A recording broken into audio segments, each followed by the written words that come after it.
বাবা লগেন কাকা কত পেশা নিয়ে এসেছো গো। এই তুলছি এনে এনে এনে একটু খা দেখি। এই তো বললো হাঁকর হাঁকর বড় বড় একটু হাঁকর দেখি, একটু লুচি আর তরকারি খা। এই বাহ বাহ। উমা কাঁদছিস কেন রে? আমি তো ভালো হয়ে গেছি রে, সুস্থ হয়ে গেছি এখন। কাঁদিস না কাঁদিস না, খা। ও মেয়ে একটু খা দেখি। তোদেরকে না দিয়ে কি আমি খেতে পারি রে? এইবার আমি একটু খাবো, এবার আমি একটু খাবো।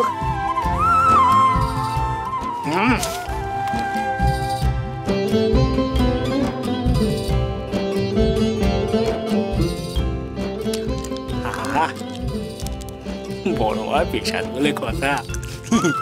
সুজি সুজি সুজি তো সুজি খাই। আহা সুজিটা কি হয়েছে গো? রানিমা তুমি তোমার ভালোই যত্ন করছো গো রানিমা। তোমার কল্যাণে এই ঘরে বসে আমি 4 বেলা বড় মার পেশাদ খাচ্ছি। মন্দিরের পেশাদ আবার আমাকে মাটি থেকে তুলে নিয়ে সিংহাসনের উপরে বসিয়ে দিয়েছ গো।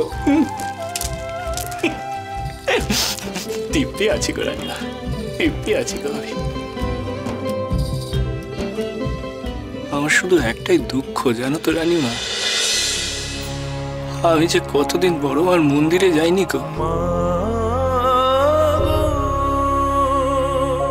বড় মাকে আমি বহুদিন দেখিনি গো রানিমা। আমার এই মেয়ে, ও মেয়ে, তুই এখন বুঝি আমার রানিমাকে আঁকড়ে ধরে বসে আছিস? হ্যাঁ, তারাপীঠে রানিমা বলে কথা, আঁকড়ে না ধরে থাকলে হয়তো আমাকে এই তারাপীঠ থেকেই বের করে দিল।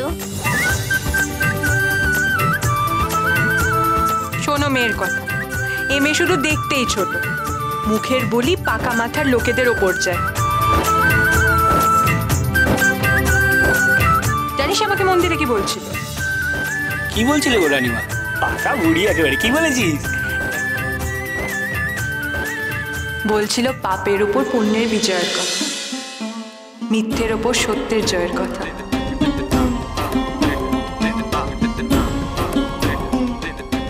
বলছিল দেবতাকে অসুরদের উপর বিজয় পেতেই হবে। সে কি রে মেয়ে, তুই এত কথা জানিস? এই যে সে কথা নয় রে, এই যে ত্রিজগতের চিরন্তন কথা।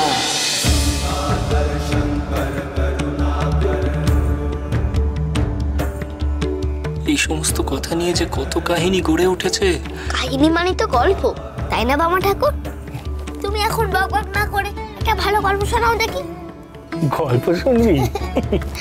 হ্যাঁ শোনাও। বেশ বেশ বেশ, খা দেখি।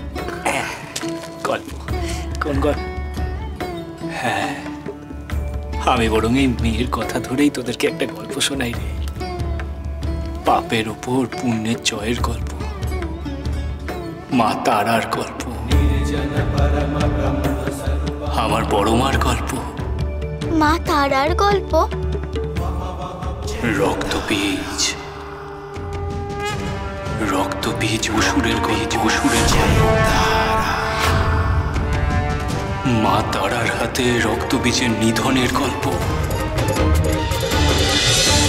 तारिणी तार संयोग महातार स्वरूपिणी तारक प्राणगति च तारानंद स्वरूपिणी।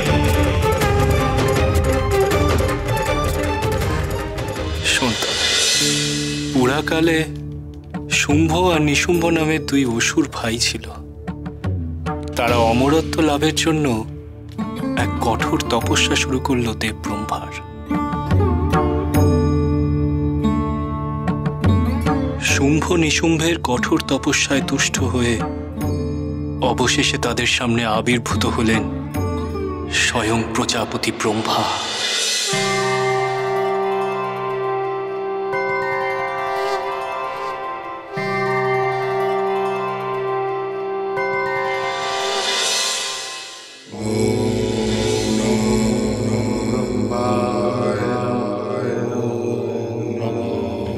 ব্রহ্মায় নমঃ।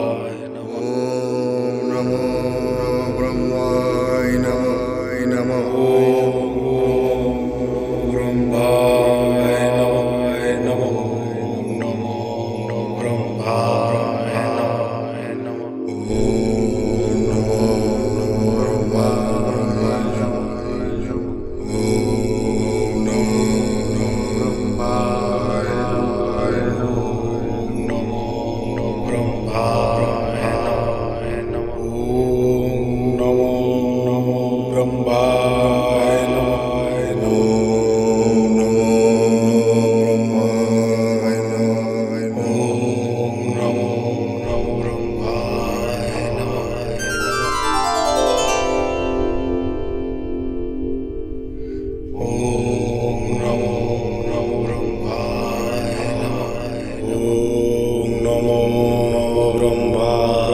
নমঃ। বৎস শুম্ভ নিশুম্ভ,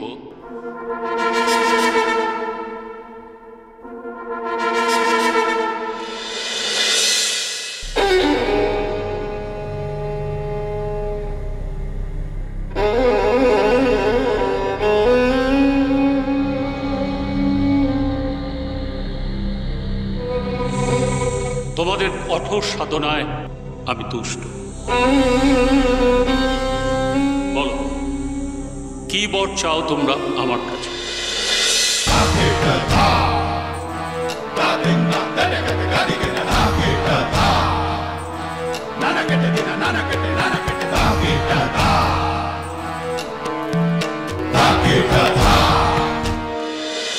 প্রণাম পিতামহ, প্রণাম।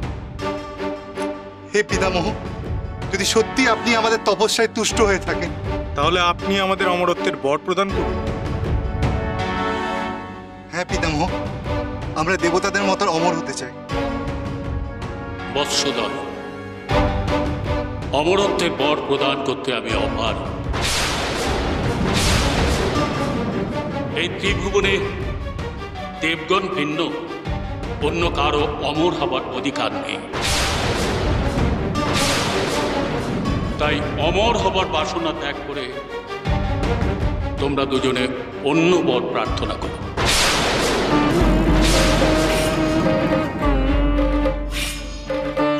হে পিতামহ, আপনি আমাদের এমন বর প্রদান করুন যাতে এই ত্রিভুবনে মনুষ্য, দানব, দেবতা, রক্ষক কেউই আমাদের বধ করতে না পারে। নারী জাতিকে আমরা আমাদের প্রাণহানির আশঙ্কার তালিকা থেকে বাদ রাখি। কারণ আমাদের শক্তির কাছে নারী শক্তি অত্যন্ত নগণ্য। বেশ, তবে তোমাদের ইচ্ছাই আমি পূর্ণ করলাম।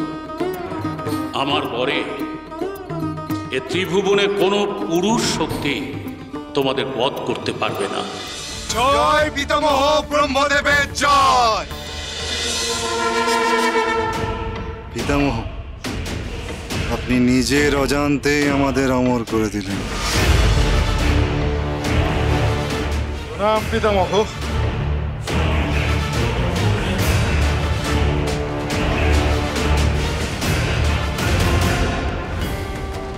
শুম্ভ নিশুম্ভ, নারী শক্তিকে অবজ্ঞা করাই তোমাদের কাল।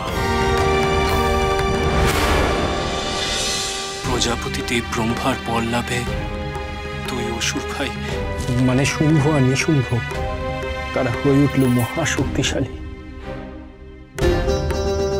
তারা কি ঠিক করলো জানিস? তারা ঠিক করলো যে সমগ্র ত্রিভুবনে মানে স্বর্গ, মর্ত্য, পাতালে তারা রাজত্ব করবে।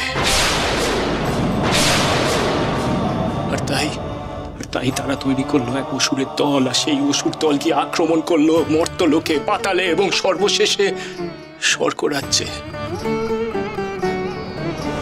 সর্বত্র তারা শুরু করলো লুটতরাজ। অসুরদের অত্যাচারে সমগ্র ত্রিভুবন কেঁপে উঠল।